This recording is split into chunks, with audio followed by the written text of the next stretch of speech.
नमस्ते मम्मी। नमस्ते बेटा, आ गई तू? अरे दीदी, आप एकदम से अचानक। नमस्ते भाभी। नमस्ते दीदी। भाभी आपने फटाफट मेरे लिए कुछ खाने का बना दो, बहुत तेज भूख लगी है। मैं सुबह से निकली हूँ घर आने के लिए। ठीक है दीदी, आप बैठो, मैं बना के लाती हूँ।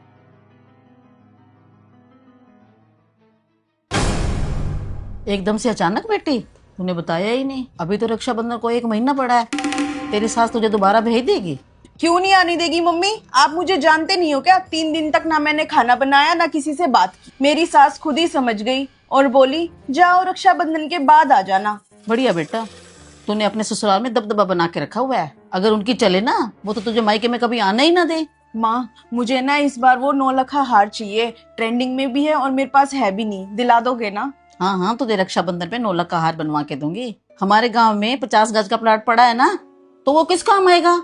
उसको बेच के तेरे को 9 लाख का हार बनवा के दूंगी मैं। तभी तो मम्मी मैं आपको बोल देती हूँ, जो चाहिए मांग लेती हूँ। मुझे पता आप मुझे बिल्कुल भी मना नहीं करोगे। अभी तेरी माँ बैठी है ना, चिंता करने वाली कोई बात नहीं है। आप कहाँ जा रहे हो? हाँ प्रियांशी, अरे वो गांव वाली जमीन बेचनी है ना, उसके बाद मुझे सुनार के पास भी जाना है। तो सुनार के पास क्यों जाना है? दीदी आई हुई है ना, उनके लिए 9 लाख हार लेना है। बेटा, हाँ मम्मी। अभी तक तू यहीं है, जाना नहीं क्या तुझे? नहीं नहीं मम्मी, बस जा ही रहा हूँ मैं तो। जा जल्दी, जमीन जायदाद की बात भी करनी है, उसको बेचने में भी टाइम लगता है। हाँ ठीक है मम्मी, एक थैला और ला के दे दो, आते हो ना सब्जी ले आऊंगा।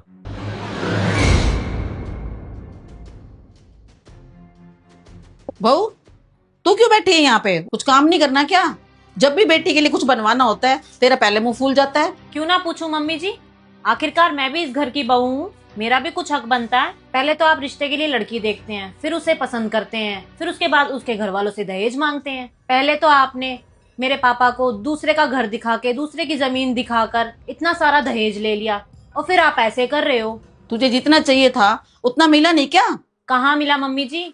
जितनी जमीन आपने शादी के टाइम पे मेरे पापा को दिखाई थी ना, उसकी आधी भी नहीं बची हमारे पास। और जो बची हुई जमीन थी वो आपने बेचकर दीदी की शादी कर दी। और अब दीदी मायके आती हैं या कोई रक्षाबंधन पे आती हैं तो आप जमीन बेच के उनको गोल्ड का गिफ्ट कर देते हो। मुसीबत में जमीन जायदाद ही काम आती है। तो हाँ मम्मी जी, हर बार रक्षाबंधन पे अपनी जमीन बेच के उनको गोल्ड का गिफ्ट करे, इसको कोई मुसीबत नहीं कहते। ये तो आप लोगों की मर्जी है।